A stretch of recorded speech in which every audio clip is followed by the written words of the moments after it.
Que bom estar aqui nesta manhã para receber de Deus a edificação através da presença do Espírito Santo, através da sua palavra. Que bom estar aqui nesta manhã para também poder reconhecer a grandeza de Deus e agradecer toda a bênção, toda a boa dádiva que vem do céu sobre a nossa vida. Prepare o teu coração agora para receber a palavra de Deus. Nós estamos numa série chamada Siga-me. É o convite de Jesus. E nesta manhã nós vamos trabalhar o tema a intimidade.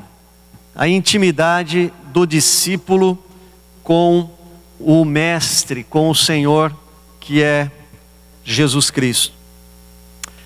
Deixa eu te fazer uma pergunta. Qual é a motivação de você estar aqui nesta manhã? O que te trouxe aqui? Uma outra pergunta: qual é a sua motivação de orar? Qual é a sua motivação de ler a Bíblia? Qual é a sua motivação de ser filiado ou filiada a esta igreja? Qual é a sua motivação no seu relacionamento com Jesus?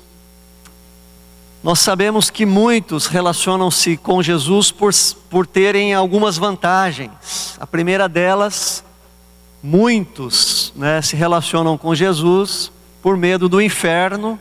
Então eles buscam em Jesus este livramento. Outros relacionam-se com Jesus também para acalmarem o seu coração, para se sentirem melhor, para terem paz, para terem alívio.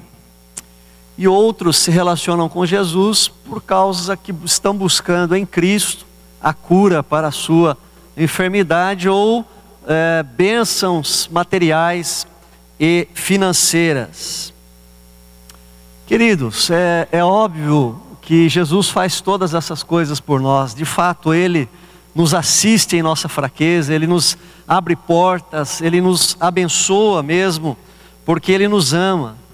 Mas não são essas as motivações mais corretas para nos relacionarmos com Ele.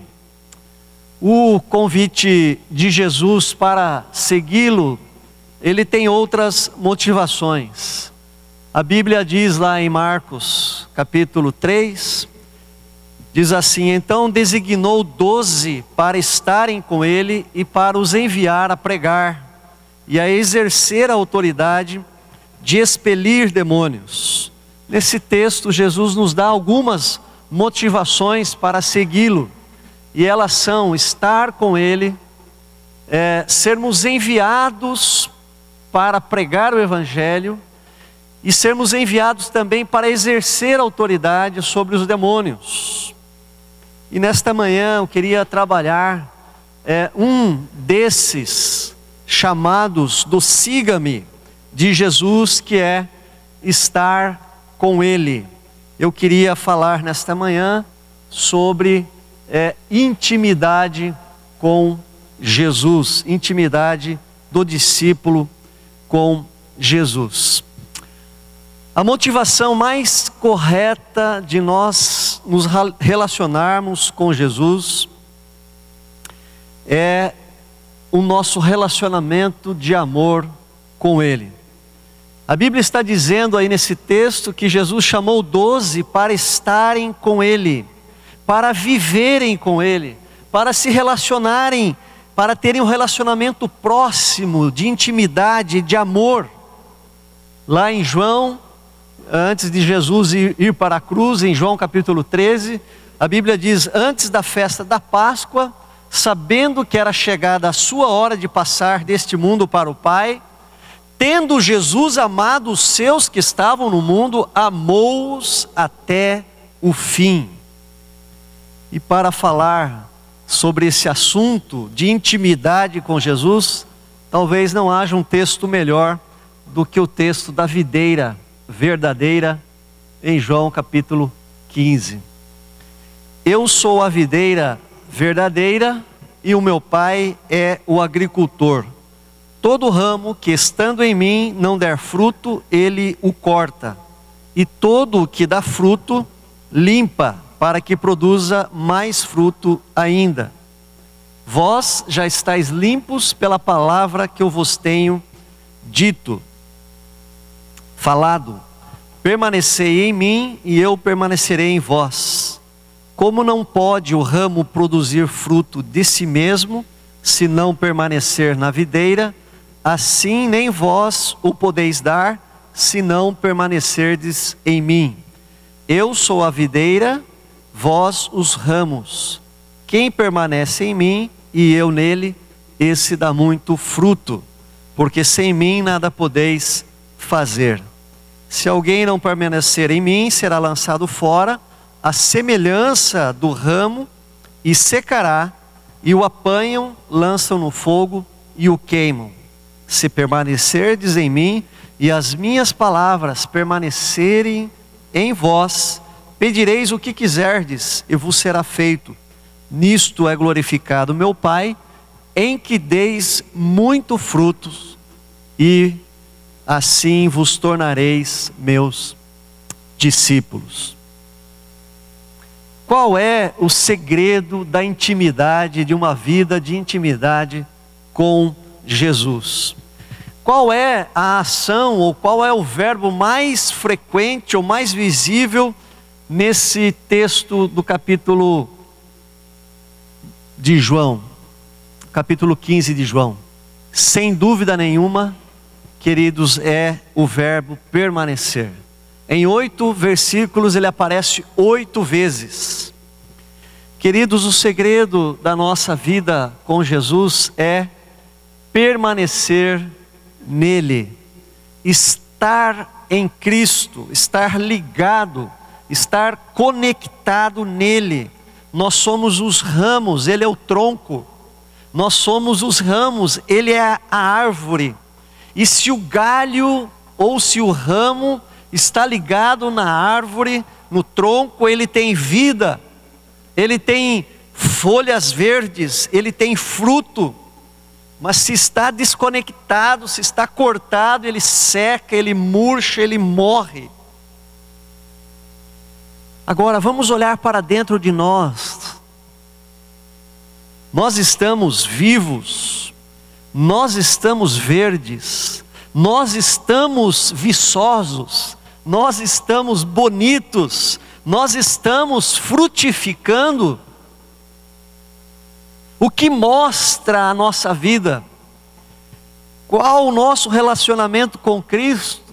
Qual a nossa motivação? Jesus, queridos, deve ser o amado de nossa alma. Jesus deve ser o primeiro em nossa vida. Jesus deve ser o primeiro amor. Ele é o noivo da igreja. E nós somos a igreja, a noiva de Cristo. E o noivo deseja a noiva. E a noiva deseja o noivo. Eles estão apaixonados um pelo outro. Por isso que são noivos. Por isso que pretendem se casar, realizar as bodas. Esta é a motivação correta do nosso relacionamento com Cristo. Conquanto Cristo nos auxilie, conquanto Ele nos ajude, nos cure, nos socorra, nós não devemos ter um relacionamento com Cristo por causa disso. Devemos nos aproximar dEle, ou permanecermos unidos com Ele, porque nós o amamos. Porque o amamos. E quem ama tem prazer. Quem ama tem prazer simplesmente de estar junto. Quem ama gosta de conversar com a pessoa amada. Por isso este permanecer que Jesus tanto enfatiza em João capítulo 15, significa antes de tudo, manter um relacionamento de amor com Ele. De proximidade, de amizade, de dependência. de nutrição espiritual na videira verdadeira, de reabastecimento na fonte. Jesus nos ensinou claramente isso nos evangelhos. Ele andava por todas as aldeias e povoados, cidades, ensinando, pregando e curando. E todos os dias Jesus usava a sua energia espiritual, a sua autoridade espiritual, expulsando o demônio das pessoas. E essas atividades exauriam Jesus. Elas esgotavam toda a sua energia. Mas diz a Bíblia que de vez em quando Jesus, como um ninja, ele sumia do meio do povo. E sumia também do meio dos apóstolos. Onde está Jesus? Então procura, cadê onde está? Ninguém sabia. Mas a Bíblia nos diz que Jesus se retirava para orar, para ter um tempo sozinho, de relacionamento, de conversa, de proximidade com o seu Pai, a quem ele amava. A quem ele amava. Ele ia então a Deus sozinho, na sua presença, para reabastecer na fonte. A sua fonte era o Pai, a nossa fonte é o Filho. Às vezes temos uma visão errada da oração, nos apropriamos dela como uma ferramenta tão somente de poder, como um meio de alcançar realizações, feitos, mas nos esquecemos principalmente, queridos, de vê-la como um meio de relacionamento com Jesus. Você deve sim apresentar as suas demandas, as suas necessidades a Jesus. Não tenha dúvida, faça isso. Mas muito mais do que isso, você deve usar a oração para apresentar você mesmo a Jesus.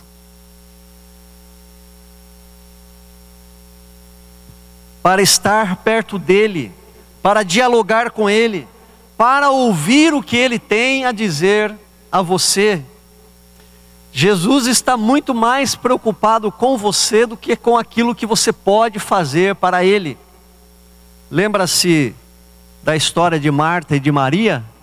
Marta estava atarefadíssima e talvez até se orgulhasse disso. Tem muito crente que se orgulha do seu ativismo, das suas muitas tarefas, dos seus muitos trabalhos. Estou trabalhando para Deus, estou envolvido com a obra. Está tão envolvido com a obra que não senta aos pés de Jesus, que não demonstra o seu amor, a sua atenção e também não consegue ouvir aquilo que Jesus está querendo dizer. Na verdade, o ativismo que nós vivemos hoje é uma maneira de nos escondermos de Deus.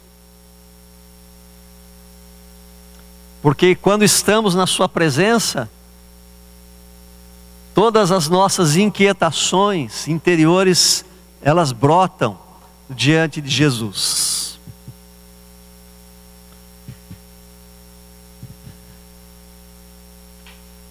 Quero dizer que a nossa alma, depois do pecado, ela é e será eternamente insatisfeita. Nada a satisfaz. Nada neste mundo pode preenchê-la, por mais que tentemos.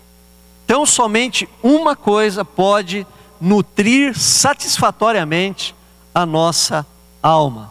E essa nutrição só uma pessoa pode fazer, que é Jesus.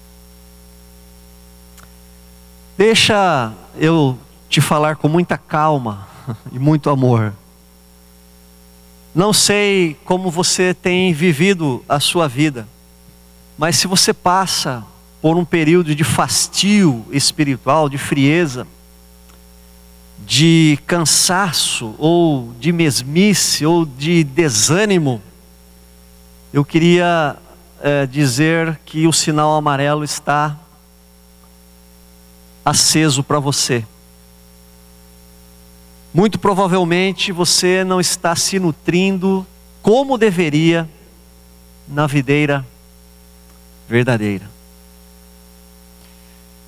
Mas o problema é que frequentemente nós não assumimos a nossa falha e atribuímos a nossa baixa espiritualidade, a nossa frieza espiritual a outros, a fatores de fora, como por exemplo a igreja. A culpa de eu estar assim, vazio espiritualmente, é da igreja. A culpa de eu estar vazio espiritualmente é do meu cônjuge, ele não me ajuda, não me acompanha. A culpa de eu estar nessa frieza espiritual se deve a uma jornada de trabalho estressante. A culpa de eu estar assim, vazio espiritualmente, ou vivendo esta tristeza espiritual, este desânimo, esse marasmo, se deve à falta de tempo. Eu não tenho tempo. Nós aprendemos, nós nascemos dessa maneira, e nós aprendemos a fazer isso com Adão. A mulher que tu me deste, a culpa é dela. Nós sempre achamos que o problema está fora de nós, está no outro, ou nas circunstâncias. Não, queridos, por favor, não. Não terceirize algo que está dentro de você. Se queremos uma igreja viva, a chama deve queimar primeiramente no teu coração e no meu coração. Se queremos um casamento melhor, não devemos lutar para mudar o nosso cônjuge, mas nós é que precisamos mudar primeiro. Se eu quero mudança na Egli, na minha esposa, eu tenho que mudar, para que a minha mudança atinja a minha esposa. E de que maneira nós fazemos isto? Nutrindo a nossa alma na videira verdadeira. Como aquela planta, eu estive num retiro de silêncio e tem uma floresta, e eu fui orar dentro dessa mata, uma pequena mata, e havia árvores bonitas e altas, e ao redor dela cresceu uma trepadeira, e até lá em cima. A gente sabe de histórias que às vezes a trepadeira acaba sufocando a árvore e ela mata a árvore. Sabe por quê? Porque ela suga toda a seiva nutritiva do tronco e da árvore. Nós devemos, como uma trepadeira, sugar esta seiva, esta água viva que vem da videira verdadeira, que é Jesus. Nós devemos permanecer em Cristo todos os momentos do nosso dia. Cristo precisa ser o nosso levantar, Cristo precisa ser o nosso andar, Cristo precisa ser o nosso deitar. Mais do que isso, Cristo precisa ser o nosso respirar.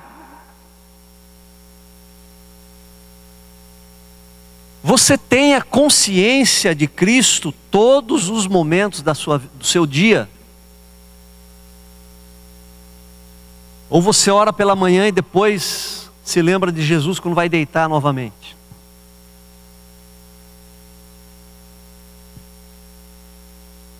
Ele está em sua mente tanto quanto a sua noiva está? Tanto quanto o seu namorado está? Tanto quanto o seu bebê está? Tanto quanto o seu marido está, sua esposa está?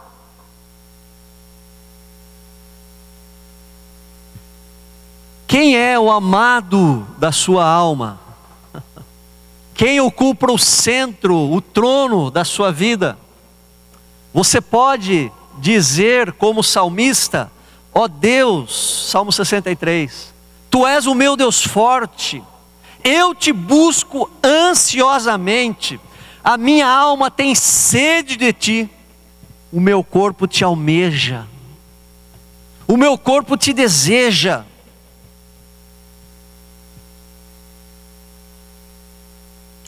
Aí, o que acontece quando nós não vivemos assim? Da nossa boca saem lamúrias, lamentações, nós achamos que o problema é o outro, mas não é. O maior problema nosso somos nós mesmos. Queridos, quando nós entendemos isso, acontece uma revolução na nossa vida. Estou acompanhando uma irmã que tem passado por um despertamento espiritual, e segundo o testemunho da sua própria boca, ela disse: eu ia para a igreja, não sentia absolutamente nada, eu ia para a igreja porque tinha que ir, porque era costume, porque eu era uma religiosa, porque era domingo, e domingo se vai à igreja. Mas agora estou experimentando a edificação, o poder, a palavra que não me atingia está transformando profundamente a minha vida.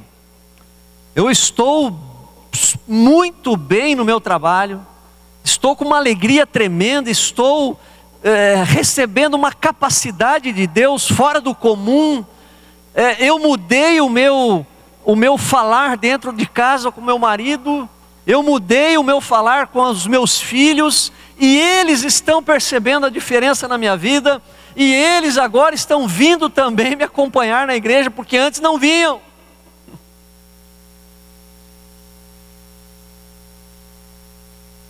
O próprio texto nos responde quando nós permanecemos ligados em Jesus, nessa intimidade com Ele. O versículo 4, ele diz assim: permanecei em mim, eu permanecerei em vós. Queridos, Ele permanecerá em nós.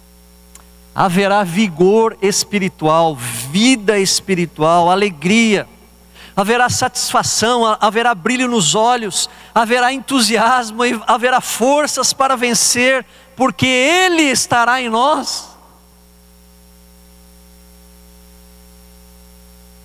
Versículo 5: quem permanece em mim e eu nele, esse dá muito fruto. Nós não seremos estéreis, seremos pais espirituais, nós geraremos filhos na fé.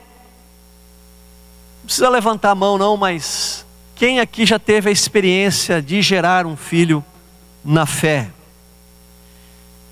Não faz algumas semanas, poucas semanas, eu recebi um recadinho no Face de um irmão que está numa outra igreja, uma outra IPI aqui de Sorocaba, me agradecendo, não sei o que eu publiquei lá, e ele respondeu embaixo agradecendo, porque eu sou o pai espiritual dele. Eu não tinha essa consciência. Eu sei que eu fiz o seu discipulado, acompanhei a sua profissão de fé, mas assim, ele nunca havia me declarado isso. E eu fiquei feliz. E queridos, essa questão é uma questão para nós pensarmos um pouquinho. Quantos anos de igreja nós temos? Quantas semanas após semanas estamos aqui recebendo a palavra?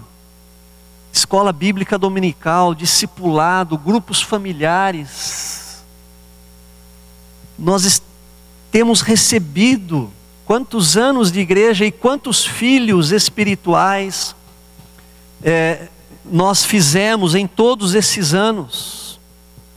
Será que nós nos apresentaremos diante de Jesus lá no céu de mãos vazias?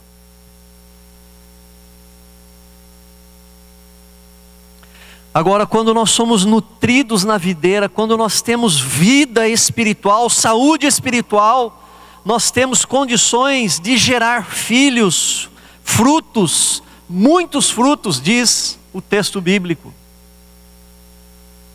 Muitos filhos na fé. O versículo 7 ainda diz assim: se permanecerdes em mim, as minhas palavras permanecerem em vós, pedireis o que quiserdes e vos será feito. Ah, queridos, olha que força tem esse texto, que promessa poderosa. Aqueles que estão próximos, aqueles que estão conectados, estão ligados, aqueles que estão nutridos na videira, têm a promessa de terem as suas orações respondidas por Jesus. Jesus tem uma promessa especial, Jesus tem uma promessa particular. Ele não fez esta promessa a todo o povo, Ele fez esta promessa a um grupo pequeno, chamado discípulos. Aos seus discípulos apenas.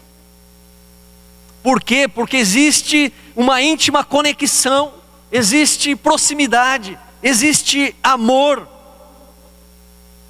Isso é muito óbvio. Você trabalha, você tem renda, você tem salário. Quem que se beneficia dessa sua renda?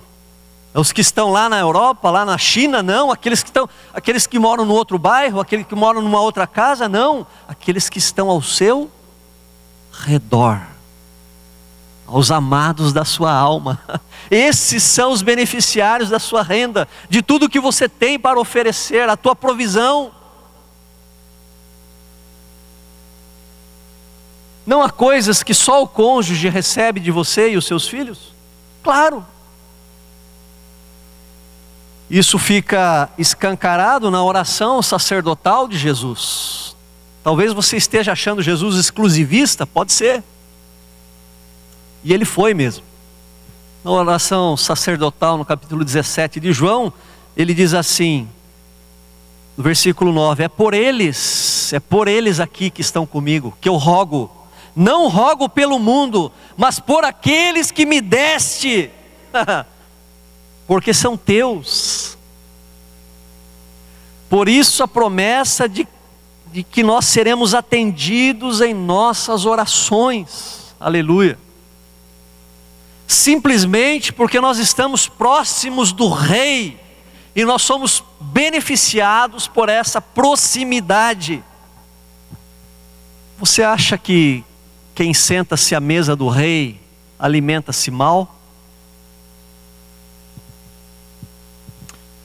E finalmente no versículo 8 de João 15, diz assim: nisto é glorificado meu Pai, em que deis muito fruto, e assim vos tornareis meus discípulos. Quando nós mantemos uma vida de intimidade com o Mestre, nós conseguimos cumprir o propósito principal para o qual Deus nos criou, que é de glorificar a Deus. É isso que Jesus está dizendo: se vocês permanecerem em mim, darão muitos frutos, e o meu Pai nisto, ou seja, nos seus muitos frutos, Ele será glorificado. Existe uma relação de proporção aí. Quanto mais intimidade você tem com Jesus, mais você vai glorificar a Deus com a sua vida. E queridos, o texto termina de uma forma surpreendente. Vou repetir, o versículo 8. Nisto é glorificado o meu Pai, em que deis muito fruto, e assim vos tornareis meus discípulos. Ora, Jesus está dizendo nada mais, nada menos, que nós só nos tornamos seus discípulos quando nós damos muitos frutos, ou seja, quando nós geramos novos filhos na fé, quando nós fazemos novos discípulos. Discípulos faz discípulos. Você tem uma vida de intimidade com Jesus? Como discípulo, você se nutre a sua alma diariamente aos pés do Mestre? Qual é a sua prática de oração? Qual é a qualidade da sua oração? Qual é a motivação das suas orações? Com que frequência você nutre a sua alma na videira? Estar com Cristo faz parte da sua agenda diária? Quantos frutos você pode apresentar a Jesus? Quantos frutos que permanecem para toda a eternidade você pode apresentar a Jesus? Queridos, somente quando nós vivemos nesta dinâmica de permanecer, de estar grudados, de estar ligados, de sermos nutridos diariamente na fonte de água viva, na videira verdadeira, é que nós verdadeiramente nos tornamos discípulos de Jesus. Meu conselho como pastor: não seja religioso, não seja religiosa, não se acostume tão somente de vir à igreja. Vir à igreja é um detalhe importante, é a celebração, é o congraçamento, é a comunhão, é o reabastecimento. Mas se você não se reabastecer diariamente, não vai ser a igreja que vai levantar a sua vida espiritual. Uma vez um irmão chegou para mim: pastor, nós precisamos fazer vigília, pastor, precisamos fazer vigília. Eu falei: como é que está a sua vida de oração diariamente? Nunca mais ele voltou a falar sobre vigília. As pessoas querem estar no topo e não pisam o primeiro degrau, o segundo, o terceiro. Queridos, há uma caminhada, as coisas não são automáticas. Jesus e Deus, o Espírito Santo, te criou para ter um relacionamento com Ele. Não queira mudanças, não queira milagres e coisas novas na sua vida isso não vai acontecer sem que você altere o seu relacionamento com Jesus. Nós não alcançamos novos resultados fazendo as mesmas coisas. Se você quer mais de Deus na sua vida, você tem que intensificar o seu relacionamento com Ele, a sua intimidade com Ele. Então o desafio nesta manhã é: desenvolva a sua proximidade de Jesus.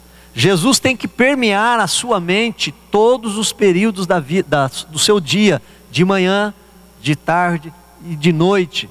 Você precisa ter essa consciência que Ele está ao seu lado, que Ele está contigo. Você vai responder uma pergunta: Jesus, me ajude. Você vai negociar: Jesus, o Senhor está comigo. Você vai dirigir: Jesus, o Senhor está comigo. Essa presença em todos os momentos do nosso dia. Que Deus, que o Espírito Santo desafie o seu coração, de você intensificar o seu relacionamento com Jesus. Amém. Deus nos abençoe.